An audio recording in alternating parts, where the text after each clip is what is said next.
দালালের খপ্পরে পড়ে উন্নত জীবনের আশায় ইতালিতে পাড়ি জমাতে চেয়েছিলেন মাদারীপুরের রাকিব মহাজন নামে এক যুবক। দীর্ঘ ৩ বছর লিবিয়ায় দালাল চক্রে ভয়াবহ নির্যাতনের শিকার হয়ে অবশেষে তিনি মারা গেছেন বলে খবর পেয়েছে তার পরিবার। সেই খবরে নিহতের পরিবারে নেমে আসে শোকের ছায়া।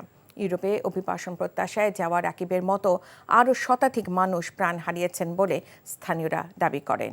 এদিকে প্রশাসন দালাল চক্রের বিরুদ্ধে আইনগত ব্যবস্থা নেওয়ার আশ্বাস দিয়েছে। মাদারীপুর থেকে MR মর্তুজার পাঠানো রিপোর্ট।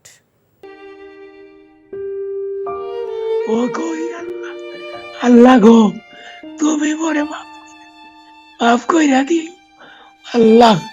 মুই বাচ্চা আছি তোর। দালাল চক্রের নির্মম নির্যাতনে অসুস্থ হয়ে পড়েন অভিবাসন প্রত্যাশী 22 বছর বয়সী রাকিব। জানান মৃত্যু যন্ত্রণার কথাও। 3 বছর আগে উন্নত জীবনের আশায় মাদারীপুরের জাহাঙ্গীর মিদার প্রলোভনে পড়েন রাকিব। জাহাঙ্গীরের ভাইরা সোহাগ মাতব্বরের মাধ্যমে 27 লাখ টাকায় চুক্তি করে পাড়ি জমান লিবিয়ায়। এরপর আরও টাকার জন্য জিম্মি করে রাকিবের উপর নির্যাতন চালাতে থাকে সোহাগ। পরে তার বাবা নাজিমুদ্দিন মহাজন ধার দেনা করে আরও 5 লাখ টাকা দেন সোহাগকে, কিন্তু তাতেও নির্যাতন বন্ধ হয়নি। পরে মাজেদ খলিফা নামে আরেক দালাল রাকিবের বাবার কাছ থেকে আরও 15 লাখ টাকা আদায় করে। এরপরও নির্যাতন চালায় দালালরা। এক পর্যায়ে রাকিব গুরুতর অসুস্থ হয়ে পড়লে লিবিয়ার একটি হাসপাতালে নেয়ার পর মৃত্যু হয় রাকিবের। এতে শোকের ছায়া নেমে আসে পুরো পরিবারে।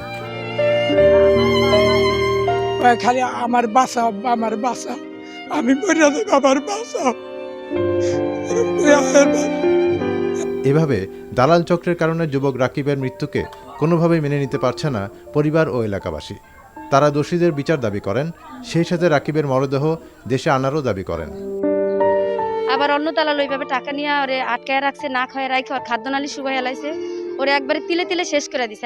আমার বাইরে 45 লাখ টাকা দিয়েও পরবর্তীতে দেখা যাচ্ছে আমার বাইরে বাঁচাইতারি নেই। আমার ভাই অনেক কাগতি মিনতি করছে আমাদের কাছে যে বাঁচানোর লেগা। আমরা চাই এলাকাবাসীর পক্ষ থেকে রাকিবের হত্যাকারীদের দৃষ্টান্তমূলক শাস্তির ব্যবস্থা করা হোক। এদিকে মাদারীপুর জেলা পুলিশের তথ্য মতে গেল বছর লিবিয়া হয়ে ইতালি যাওয়ার পথে জেলার অন্তত শতাধিক মানুষ মারা গেছে।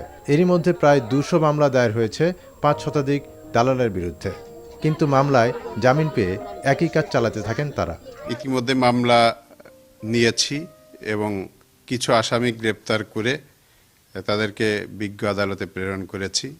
বেশ কিছু মামলা চলমান আছে, কয়েকটি মামলার চার্জশিটও দেওয়া হয়েছে। স্থানীয়রা জানান মাদারীপুরে শক্তিশালী একটি সিন্ডিকেটের মাধ্যমে লিবিয়া হয়ে ইতালিতে মানব পাচার করছে প্রতারক চক্র। অভিযোগ রয়েছে পাচার চক্রকে মদদ দিচ্ছে রাজনৈতিক একটি মহল, যে কারণে ধরাছোঁয়ার বাইরেই রয়ে যাচ্ছে দালালরা। NTV news desk. Jamuna smart refrigerator, smart লাইফে স্মার্ট রেফ্রিজারেটর।